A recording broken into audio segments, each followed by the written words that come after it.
Assalamualaikum warahmatullahi wabarakatuh. Salam sejahtera dan salam semangat bagi teman-teman semuanya. Selamat datang pada video pembahasan atau video pembelajaran pada mata kuliah Sistem Informasi Manajemen. Yang terhormat kepada dosen pengampu pada mata kuliah SIM, yaitu Ibu Swesti Eka Putri MAK, serta teman-teman semua yang menyaksikan video kami. Baik, pada video kali ini kita akan membahas seputar konsep perkembangan sistem. Sebelum masuk ke materi, ada pepatah mengatakan tak kenal maka tak sayang maka tak cinta. Untuk itu izinkan saya selaku anggota dari kelompok 4 untuk memperkenalkan beberapa rekan-rekan saya dari kelompok 4 yang tentunya sangat keren ini. Anggota dari kelompok 4 terdiri dari 5 anggota. Yang pertama Fahrul Rozi Syam, yang kedua Miftah Farid Hasan, yang ketiga Filinda Sari, yang keempat Rika Rafika, dan yang kelima adalah Adila Sabrina. Setelah teman-teman semua mengetahui para anggota dari kelompok 4, mari kita masuk ke agenda presentasi, yang mana pada agenda presentasi ini menjelaskan subtopik yang akan kita bahas dalam video pembelajaran kali ini. Jadi, terdapat beberapa subtopik yang akan kita bahas pada video kali ini. Yang pertama mengenai pendekatan sistem, yang kedua siklus pengembangan sistem, yang ketiga pengembangan aplikasi, yang keempat desain ulang proses bisnis. Yang kelima, alat pengembangan sistem, yang keenam permodelan proses, yang ketujuh manajemen proyek, yang kedelapan estimasi biaya proyek, dan yang terakhir, yang kesembilan, yaitu contoh kasus. Yang pertama, pengertian sistem menurut Azrul Azwar. Sistem ialah satu kesatuan yang utuh, diperkirakan berhubungan, serta satu sama lain saling mempengaruhi, yang ketemunya dengan sadar dipersiapkan untuk mencapai tujuan yang telah ditetapkan.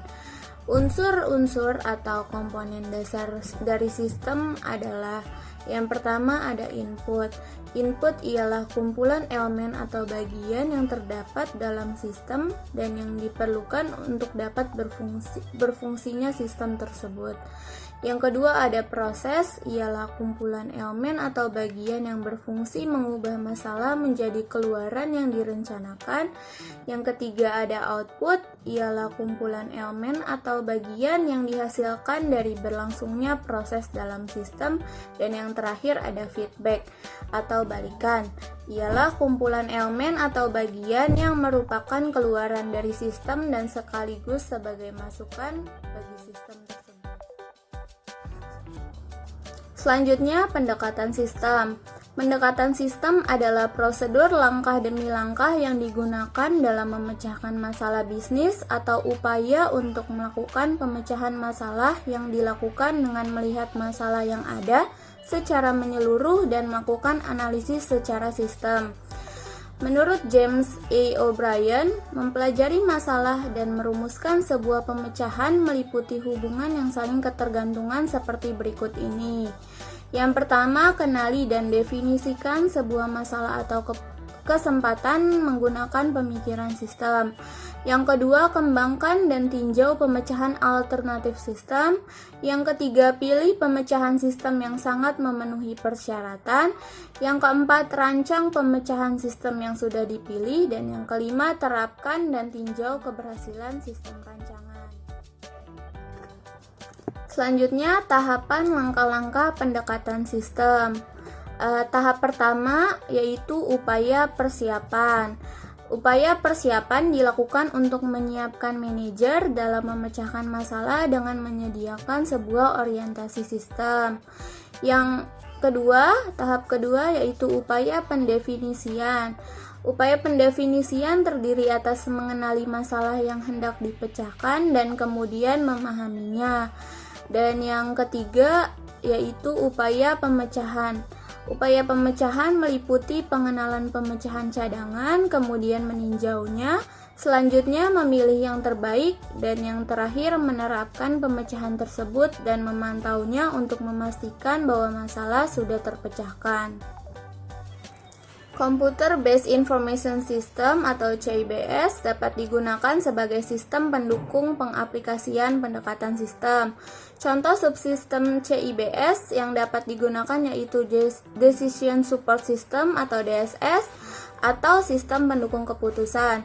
expert system atau sistem ahli, office automation application atau aplikasi otomatisasi perkantoran, dan lain-lain. So, sekarang kita masuk ke materi yang kedua, yaitu tentang siklus hidup pengembangan sistem. Menurut Solikin, Rahmatullah, dan Rianto, siklus hidup pengembangan sistem dapat didefinisikan sebagai serangkaian aktivitas yang dilaksanakan oleh profesional dan pemakai sistem informasi untuk mengembangkan dan mengimplementasikan sistem informasi. Siklus hidup pengembangan sistem informasi saat ini terbagi atas 6 tahapan. Yang pertama, perencanaan sistem, analisis sistem, perencanaan sistem secara umum, evaluasi, perancangan sistem, dan yang terakhir implementasi sistem dan pemeliharaan sistem. Menurut Kumar Zadgaon Karsukia tahun 2013, keunggulan SDLC adalah sebagai berikut. Yang pertama, sederhana dan mudah digunakan. Yang kedua, mudah untuk mengatur tugas dan tahapan yang jelas. Yang ketiga, kebutuhan harus jelas sebelum pergi ke fase berikutnya. Yang keempat, bekerja dengan baik untuk proyek-proyek di mana kebutuhan sistem terpenuhi. Sekarang kita masuk ke SDLC tradisional. SDLC tradisional adalah metode pengembangan sistem informasi klasik yang mengikuti suatu pola teratur secara bertahap yang dikerjakan dari atas ke bawah. SDLC tradisional seringkali disebut dengan pendekatan waterfall. Aktivitas dalam siklus ini memiliki satu aliran menuju penyelesaian proyek. Tahapan dalam SDLC tradisional adalah sebagai berikut: perencanaan, analisis, perancangan, implementasi, dan juga penggunaan. Pada bagian perencanaan atau sasaran tahapan perencanaan adalah diperolehnya cakupan dari proyek, pengembangan sistem, dan dasar-dasar untuk kendali. Perencanaan itu sendiri terdiri dari yang pertama, menyadari adanya masalah atau pemicu masalah, yang kedua, menetapkan masalah, yang ketiga, mengidentifikasikan kendala sistem, dan yang terakhir, yang keempat, membuat studi kelayakan. Nah, sekarang kita masuk ke bagian prototyping. Prototyping itu sendiri merupakan langkah awal dalam proses pembuatan rancangan. Prototype terdiri dari dua jenis nih, ada prototype evolusioner dan prototype persyaratan. Untuk langkah-langkah prototype evolusioner itu sendiri, yang pertama itu mengidentifikasikan kebutuhan pemakai, yang kedua itu membuat prototype, yang ketiga menetapkan apakah prototype itu dapat diterima, dan yang terakhir itu menggunakan prototipenya. Materi selanjutnya yaitu pengembangan aplikasi. Pengembangan aplikasi atau bisa juga disebut dengan pengembangan software atau desain software kerap kali disalahartikan sebagai kegiatan di mana seorang programmer melakukan coding. Sebuah proses penulisan kode, tetapi sebenarnya yang dimaksud dengan pengembangan aplikasi merupakan serangkaian proses yang dilakukan dari saat pembuatan konsep aplikasi hingga aplikasi tersebut selesai dan dapat digunakan. Dalam proses pengembangan aplikasi, terdapat berbagai proses yang perlu dilakukan sebagai syarat untuk membuat sebuah aplikasi yang telah terancang dengan baik dan dikerjakan secara berstruktur. Proses pengembangan aplikasi terdiri dari 5 tahap utama, walaupun di dalam setiap tahap tersebut terdapat berbagai fase lainnya yang dapat dijalankan sesuai kebutuhan pengembangan. Tahap tersebut antara lain yaitu 1. Pengumpulan informasi, perencanaan, pengembangan, penggunaan, dan perawatan. Selanjutnya yaitu BPR atau Business Process Redesign, merupakan desain ulang terhadap proses-proses dalam perusahaan untuk meningkatkan kinerja proses, dengan terlebih dahulu melakukan analisis terhadap proses yang sedang atau telah berlangsung di dalam perusahaan. Business Process Re-engineering bukanlah hal yang dapat ditetapkan dengan mudah dan cepat. Untuk melakukan business process re-engineering terdapat beberapa tahapan yang harus dilakukan. Skema di bawah ini akan menggambarkan tahapan business process re-engineering secara umum. Selanjutnya yaitu beberapa tahapan yang dapat dilakukan untuk melakukan business process redesign atau re-engineering, yaitu 1. Identify the process to be improved. Tahap ini merupakan tahap untuk melakukan identifikasi mengenai proses-proses yang akan menjadi prioritas tertinggi untuk dilakukan pengembangan. termasuk proses yang mempengaruhi keunggulan kompetitif. Tahap ini juga dilakukan identifikasi kebutuhan dari setiap proses dan mengembangkan rencana terkait dengan kebutuhan tersebut. Nah, yang kedua yaitu Structure a Process Improvement Project. Setelah dilakukan identifikasi terhadap proses prioritas yang akan dikembangkan, setiap proses yang memerlukan untuk dibuat, didesain ulang atau diperbaiki, maka dilakukan identifikasi proses owner dan manajemen oversight body. Hal ini dimaksudkan untuk menentukan tujuan-tujuan proyek, mengidentifikasi penghalang, menentukan tim desain proyek yang akan memimpin pelaksanaan analisis proses dan blueprint. Selanjutnya, alat-alat pengembangan. Alat-alat yang digunakan dalam suatu metodologi umumnya berupa suatu gambar atau diagram atau grafik. Selain berbentuk gambar, alat-alat yang digunakan juga ada yang berupa gambar atau grafik, atau bisa disebut non-graphical tools, seperti misalnya data dictionary, structure English, serta formulir-formulir untuk mencatat dan menyajikan data. Alat-alat pengembangan sistem berbentuk grafik. Yang pertama ada hypodiagram atau bisa disebut hierarchy plus input process output. Itu alat dokumentasi program yang berbasis pada fungsi, yaitu tiap-tiap modul di dalam sistem digambarkan oleh fungsi utamanya. Yang kedua ada data flow diagram atau DFD. Nah, ini digunakan untuk menggambarkan suatu sistem yang telah ada atau sistem baru yang akan dikembangkan secara logika tanpa mempertimbangkan lingkungan fisik di mana data tersebut mengalir. Misalnya lewat telepon, surat, dan sebagainya, atau lingkungan fisik di mana data tersebut akan disimpan, seperti file kartu, morofile, hard disk, tab, disket, dan lain sebagainya. Pemodelan proses.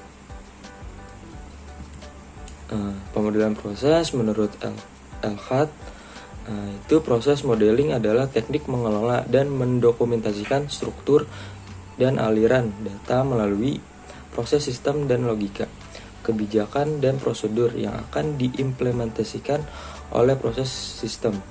Dan menurut Aloho, pemodelan proses merupakan suatu teknik perorganisasian dan pendokumentasian struktur dan aliran data ke dalam proses sistem atau logika, kebijakan-kebijakan, dan prosedur-prosedur yang akan diimplementasikan oleh suatu proses sistem. Model yang digunakan dalam pemodelan proses adalah menggunakan diagram alir data dan data flow diagram atau DFD. Dan pemodelan proses berasal dari metode engineering perangkat lunak klasik. Oleh karena itu seorang analis harus memahami beberapa tipe modeling proses seperti bagian struktur program, flowchart logika, tabel keputusan dalam bidang aplikasi pemrograman.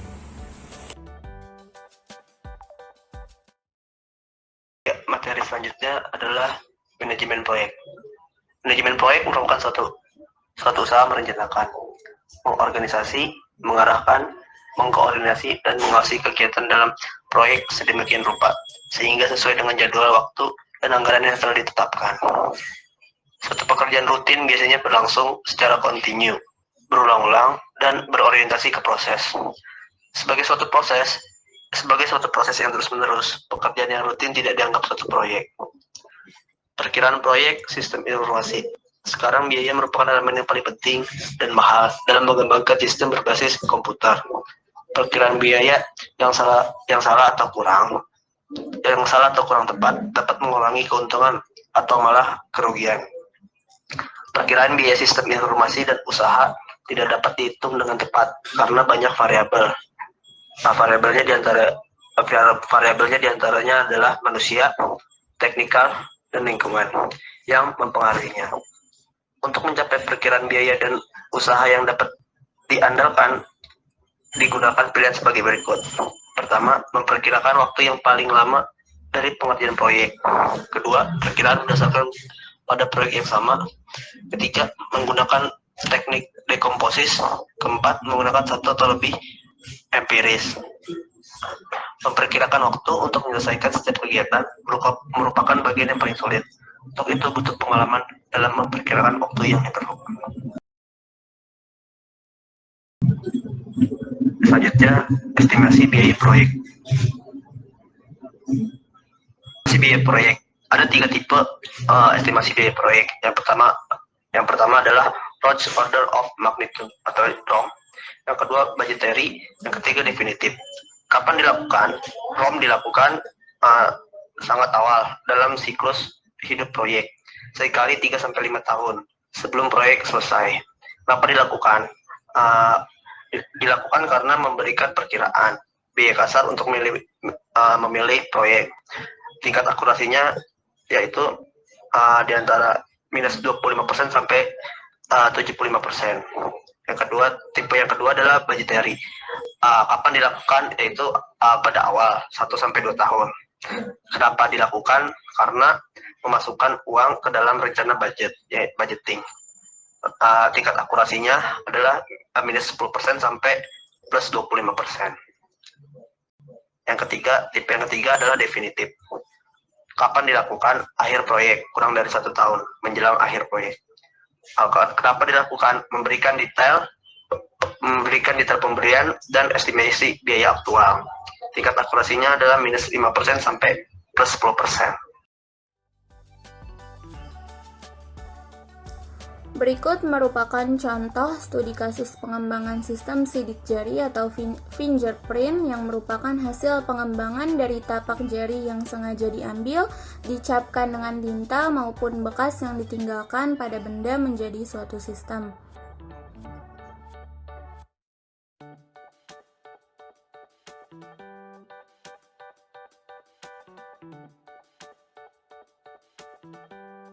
Sekianlah akhir presentasi dari kelompok 4. Semoga materi yang disampaikan dapat bermanfaat. Kurang lebihnya mohon maaf. Wassalamualaikum warahmatullahi wabarakatuh.